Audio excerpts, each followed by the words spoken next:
Have you ever noticed that fleeting, almost invisible moment when flawless acting fails? That very instant when the mask of the perfect woman slips for a split second and you gaze into the real, cold eyes of the person hiding behind the smile. In human psychology, this is called a microexpression of true nature. These aren't the moments when a person is in a rage or deep grief in those states. Reactions can be effective, blurred by strong emotions. The truth is always securely hidden in silence, in boredom, in tedious waiting, and in petty, insignificant domestic trifles. It is precisely in these intervals, when a person thinks the audience has gone home and no one is watching, that they stop controlling their image and become themselves. After all, loud vows and grand gestures are often rehearsed for the public, but these quiet, accidental slip-ups are the most honest confession you will ever hear. Most men systematically miss these signals. We look at the facade of the building, admiring the architecture, but stubbornly ignore the cracks in the foundation. We are used to rationalizing. She's just tired. She had a hard day. It's an accident. But in behavioral patterns, there are no accidents. Allow me, as someone who has long studied relationship psychology, to dissect for you the anatomy of these glitches in the matrix, when true human nature breaks through the carefully constructed social mask. If you learn to see these signs, you will save not just time, you will save your life from slow destruction. Let's start with a concept I call main character syndrome. It sounds harmless, almost cinematic, but in practice, it is a form of deep, pathological solipsism. Have you ever been on a date in an incredibly beautiful place? The Grand Canyon, a rooftop observation deck in New York, or just a picturesque sunset by the ocean? Watch carefully where her focus is directed. My client, Marcus, took his girlfriend, Chloe, to Yosemite National Park. The views were breathtaking. The grandeur of nature was awe-inspiring.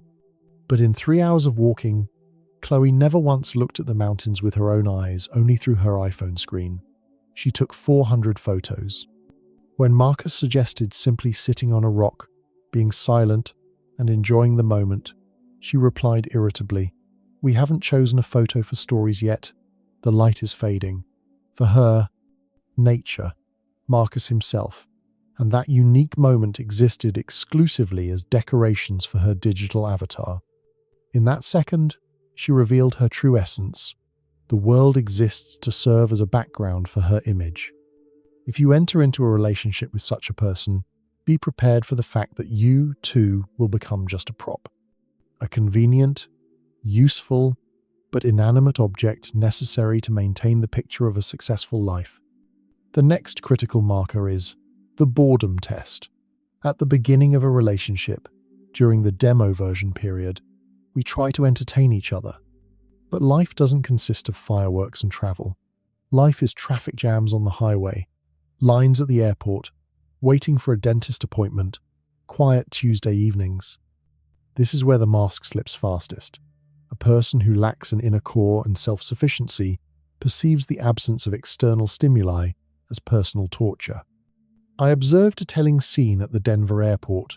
The flight was delayed for 2 hours due to a storm, an unpleasant situation, but standard. A couple was sitting nearby. The man, Jason, calmly took out a book and immersed himself in reading. His companion began to slowly disintegrate into atoms. She sighed, fidgeted, loudly commented on the clothes of passers-by, and tugged at his sleeve. "I'm bored. Entertain me. Why are you reading? Are you ignoring me?" This is not the behavior of an adult woman. This is the behavior of a capricious child who is incapable of being alone with her own thoughts. If a person cannot endure 2 hours of silence with themselves, imagine the hell she will put you through when you want to attend to your business, career, or hobbies. Their inner void demands that you constantly pour your life energy into it. The third, and perhaps most dangerous signal, is the empathy paradox in crisis. It is easy to be sweet and supportive when everything is going according to plan and the champagne is cold. But watch what happens when a minor domestic catastrophe occurs, something not life-threatening, but uncomfortable. For example, getting lost in a car in an unfamiliar city, or the hotel suddenly losing hot water. In such moments, people divide into two types: us against the problem, and me against you because of the problem.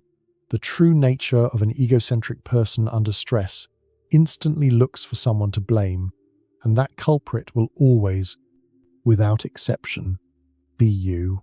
My acquaintance Tyler told a story about a trip to Europe. Their suitcase was stolen at the train station. Unpleasant, annoying, but fixable. Instead of helping him deal with the police or simply offering moral support, his girlfriend Emily threw a tantrum in the middle of the street, accusing him of ruining her vacation with his carelessness. While he ran around solving the problem, she sat in a cafe, drinking a latte and writing angry posts on social media about what a terrible day it was. Remember this rule: the reaction to a minor crisis is an exact demo version of how she will behave when real tragedies happen in life: job loss, severe illness, or the death of loved ones. If you become the enemy when a suitcase is lost, you will become a target for destruction during serious problems. Let's talk about money, not in the context of banal greed, but in the context of respect for resources. There is a type of behavior I call financial dissociation. This is when a person absolutely does not value resources they didn't earn, demonstrating complete disregard for their partner's labor. A classic example from practice: an expensive restaurant. The girl orders 5 dishes. She tastes a tiny bite of each, takes a photo for Instagram, and pushes the full plates away. "I'm not hungry. I just wanted to taste them." The bill, naturally, is paid by the man. It seems like a trifle, a cute whim, but on a deep level, this is a powerful signal. The effort you spent earning this money means nothing to me. It's not about food. It's about the attitude toward your life energy converted into currency. A person who respects you as an individual respects your labor. Someone who throws your resources to the wind for a momentary desire will treat your time, your health, and your nerves exactly the same way. To them, you are a bottomless well, not a living human being. An even subtler psychological moment is instrumental jealousy. Usually, we think of jealousy as the fear of losing a partner. But there is a type of jealousy that is actually a struggle for control over your attention. Observe what happens when you enter a state of flow. You are working on a complex project, writing code, fixing an engine in the garage, playing the guitar. You are happy. You are focused. You are in your element. At that moment, she walks into the room. A woman who truly loves you and understands your nature will see your engagement, smile, and quietly leave so as not to break the mood. A woman with a parasitic nature will feel a threat. Not the threat of another woman, but the threat that your source of dopamine right now is not her, and she will inevitably interrupt it. With a stupid question, a request to do something absolutely insignificant right now, by creating noise. This is an unconscious attempt to say, "You have no right to experience pleasure without my participation." This is a form of energy vampirism that destroys any possibility of a man's personal development. Linguistics gives people away completely. Stop listening to what they say and start listening to how they construct phrases in conflict situations. The pattern, "you made me," is the main marker of a lack of adult responsibility. "I yelled because you made me angry. I was late because you didn't wake me up. I forgot because you didn't remind me." Do you see the scheme? In her world, she is an object upon which actions are performed, not a subject who makes decisions. This is a very convenient position. Objects bear no responsibility. Objects cannot be blamed. If you tie your life to a person with a total external locus of control, all causes are external, you will be blamed even for bad weather. You will become the eternal lightning rod for all her life failures and emotional breakdowns. Pay special attention to how she talks about her past relationships. If all her exes are psychopaths, narcissists, abusers, and toxic, and she is the holy martyr who simply loved too much and suffered run. It is statistically impossible to meet only clinical psychopaths. The only common denominator in all these stories is her. A person who is incapable of admitting even a minimal share of their responsibility for past breakups. We didn't get along. I made mistakes too. We were too young. Will never admit it in a relationship with you either. You are simply the next candidate for the role of psychopath in her stories for the next guy in a couple of years. There is an interesting test I call the test of someone else's success. It is easy to sympathize with someone who is doing badly. It gives a pleasant sense of superiority and allows for a display of ostentatious kindness. It is much harder to sincerely rejoice for someone who is doing well. Imagine a situation. You get a long-awaited promotion, win a grant, or achieve an important personal goal. You come home glowing with happiness. Watch her micro-reaction in the first second. A true partner lights up with you. Her eyes shine with pride. A hidden envier or egocentric instantly dims the lights. Oh, great. But does that mean you'll be coming home even later? Cool. But I had a terrible day. I broke a nail. Or complete ignoring. I see. By the way, did you remember to take out the trash? This devaluation of your success happens because it brings her no immediate benefit or, worse, threatens her status as the main sufferer in the couple. Your triumph is a threat to her. Also, pay attention to double standards regarding privacy and trust. This is a classic of the genre, but it never gets old. If she demands the password to your phone, access to geolocation, and reports on every step under the plausible pretext of total trust, but keeps her own phone screen down, flinches at notifications, and changes passwords, this is not about trust. This is about total control. People always project their fears and sins. Pathologically jealous people are often prone to infidelity or dishonesty themselves, and they suspect you because they judge by themselves. The true nature here is deep insecurity and a desire to control you as property, not as a partner. And now let's look at social dynamics.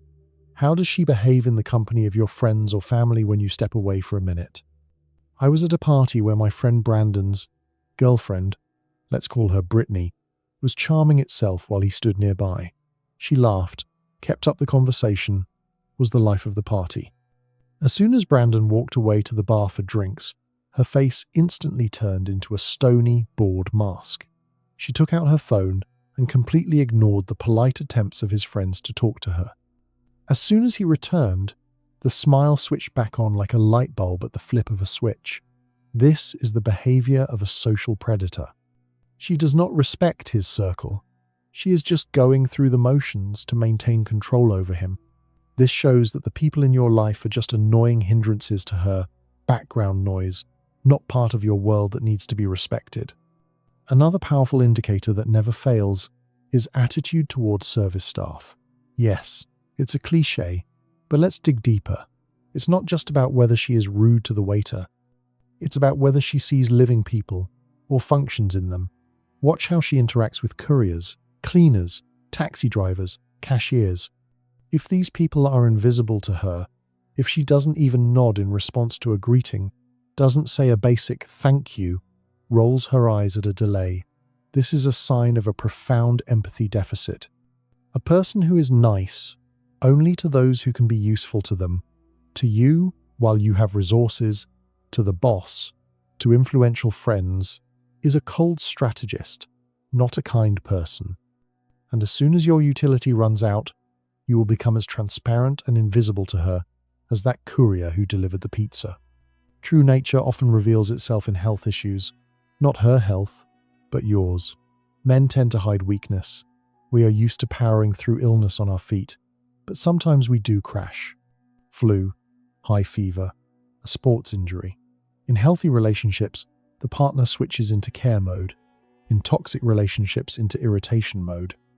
You're coughing so loudly I can't sleep, go to the living room. How long are you going to lie around? I'm bored. We wanted to go to the movies. Your illness disrupts her comfort and plans. Instead of sympathy, you get complaints. This is the most honest moment. You are needed as long as you function as a working appliance. A broken tool evokes not pity, but anger that it has stopped performing its functions. She perceives your vulnerability not as a reason for support, but as a breach of an unspoken contract under which you are obligated to be strong and useful 24/7. For such a person, your pain is not a tragedy, but an annoying technical malfunction interfering with her comfortable existence. We should also mention the phenomenon of emotional amnesia. You do 100 good deeds for a person. You help with moving, pay the bills, solve problems, support them morally for years. But the moment you refuse once or make a mistake, all past good is erased like a file from a hard drive. "You never help me," she screams in an argument. And the scariest part is that in that moment, she truly believes it. Her memory is selective and emotionally colored. She remembers only what she feels right now. If she is angry, you have always been bad. If she is content, you are a saint. Living with such a person is like building a house on quicksand. None of your past merits create a foundation. Every single day, you will have to earn her approval from scratch. Pay attention to how she accepts gifts or gestures of attention. This is a gratitude test. My client Brian organized a surprise party for his girlfriend. He spent weeks planning, invited all her friends, ordered catering. Her reaction? "Why did you order this cake? You know I wanted chocolate, not vanilla. And why did you invite Sarah? We're in a fight." Instead of joy and gratitude for the colossal effort, a focus on minor flaws. This is the nature of the eternal critic. Such people are organically incapable of being happy. They look for flaws like a pig looks for truffles, and they will always find them, even in paradise. With such a person, you will never be good enough. Your love will always have the bitter aftertaste of disappointment. Even if you literally bring them the moon from the sky, they will inevitably complain that there are too many ugly craters on its surface. Their inner void is a bottomless barrel that cannot be filled by external actions, no matter how heroic your efforts are. There is also a phenomenon I call identity appropriation. At the beginning of a relationship, this can be flattering. She starts listening to the same music as you, getting into your hobbies, using your slang, copying your style. You think, wow, we have so much in common. It's destiny. But over time, you notice that this isn't commonality. It's mirroring. She has no hobbies of her own, no opinion of her own, no backbone. She simply mimics a strong personality to be liked and to hook you. But once the conquest stage is over, this mask will drop, and you will find a completely strange person next to you who might start hating what they allegedly loved a month ago. Your motorcycles will suddenly become dangerous, and your rock and roll noise. And finally, the most important, final test, the test of no. A person's true character is revealed not when you give them what they want, but when you say no. Set a small, reasonable, polite boundary. "I can't meet today. I'm tired. I'm not ready to discuss this right now. I won't lend you my car." A healthy person will reply, "Okay, I understand. No problem." A person with a parasitic or controlling nature will perceive this as a declaration of war. Manipulation, resentment, cold silence, or open aggression will begin. Your right to refuse does not exist in their reality. They perceive your autonomy as a direct threat to their control. Why do we ignore these signals so often? Because we want to believe in the best. Because the halo effect kicks in if she is beautiful. Our ancient brain thinks she is automatically kind, smart, and decent. We complete the ideal image, ignoring reality. But reality always, sooner or later, breaks through these illusions. These moments when she rolls her eyes at your dream, when she is rude to the taxi driver, when she turns your problem into her drama, these are not mistakes. These are leaks of the truth. These are the moments when the actor forgot their lines and said what they really think. Don't try to fix these people. You are not a rehab center for poorly raised adults. You are not an emotional shock absorber for someone's unprocessed childhood traumas. When you see these signs, don't look for excuses. Believe your eyes. The mask might be beautiful, mesmerizing, perfect, but you will have to live with the face that hides beneath it. Awareness is not just a skill, it is the only insurance against emotional bankruptcy in relationships. By stopping the ignorance of alarm bells, you free up space for a person who doesn't need to pretend to be with you. Your life is too valuable to spend on solving other people's riddles and excusing other people's callousness. We will continue to explore these hidden mechanisms of the psyche so that you are always armed with knowledge and do not allow yourself to be manipulated. If you want to see the essence of things, understand the true motives of people, and be one step ahead, make sure to subscribe to the Psycheria channel. Here we tear off masks so you can live in reality, not in an illusion. I want to ask you, have you had moments when an ideal image collapsed in 1 second? What little thing opened your eyes to who you are actually dating? Was it a reaction to oversalted soup, to your illness, or to a simple refusal to buy something? Share your stories in the comments.